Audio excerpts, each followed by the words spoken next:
하루의 말씀, 오늘은 창세기 18장 19절 말씀 가지고 함께 나누겠습니다.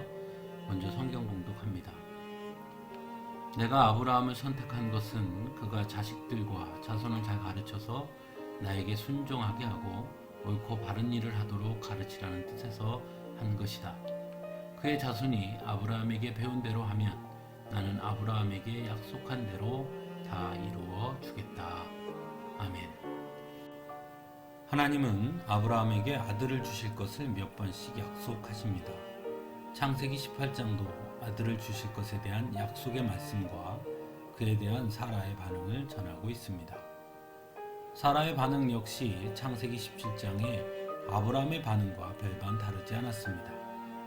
그 역시도 나는 기억이 다 쇠진하였고 나의 남편도 늙었는데 어찌 나에게 그런 즐거움이 있으랴 라고 속으로 웃으면서 중얼거렸습니다.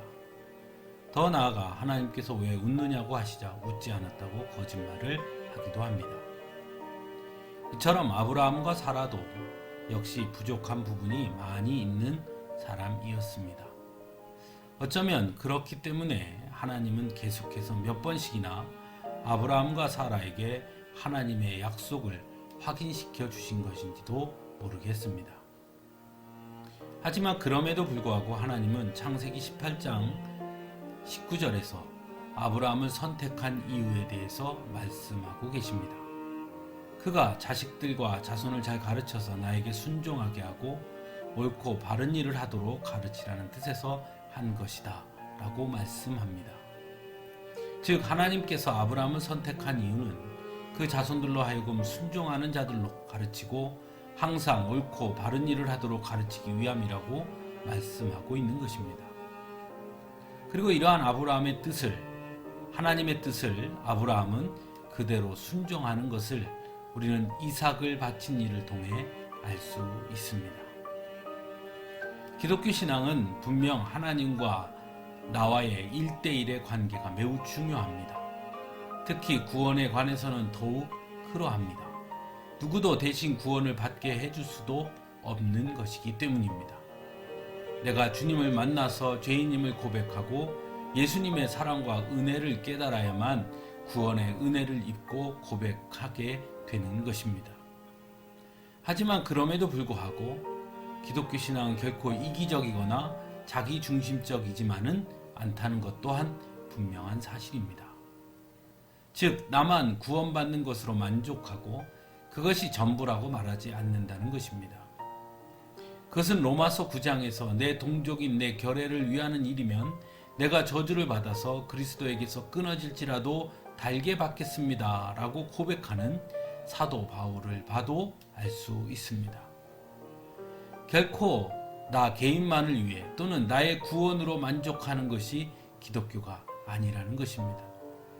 그것은 예수님께서 친히 몸으로 보여주셨고 예수님의 제자들인 사도들의 삶이 바로 그것을 분명하게 보여주었습니다. 그런데 어느 순간부터 기독교 하면 사람들로 하여금 이기적이고 개인주의적이라는 인식을 갖게 만들고 말았습니다. 왜 그럴까요? 아마도 지나치게 개인 구원만을 강조했기 때문일 것입니다. 눈에 보이는 물질적인 것에 너무 집중했기 때문일 수도 있습니다. 마치 그것이 하나님께서 주시는 가장 큰 복이라고 생각했기 때문일 수도 있을 것입니다. 사랑하는 성도 여러분, 하나님께서 여러분을 택하신 이유는 우리로 하여금 그리스도의 증인으로 복음의 증거자가 되게 하기 위해서입니다. 아브라함을 택하신 이유가 그 자손들이 하나님의 말씀 앞에 온전히 순종하며 바른 일을 하도록 가르치기 위해서라고 말씀한 것처럼 말입니다. 그래서 아브라함을 믿음의 조상이라고 말합니다. 그리고 아브라함은 정말 자신의 아들까지도 하나님께서 바치라 명하셨을 때 순종하는 믿음의 본을 보여줍니다. 오늘 과연 우리의 믿음의 모습은 어떠할까요? 과연 우리는 세상 사람들에게 하나님의 말씀에 순종한다는 것이 어떤 것인지 우리의 삶을 통해 보여주고 있을까요?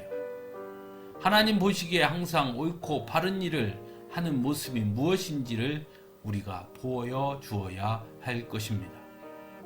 그래서 우리를 통해 하나님이 나타나고 드러남으로 우리의 이웃들이 하나님을 경배하고 찬송하며 구주로 고백할 수 있도록 해야 할 것입니다.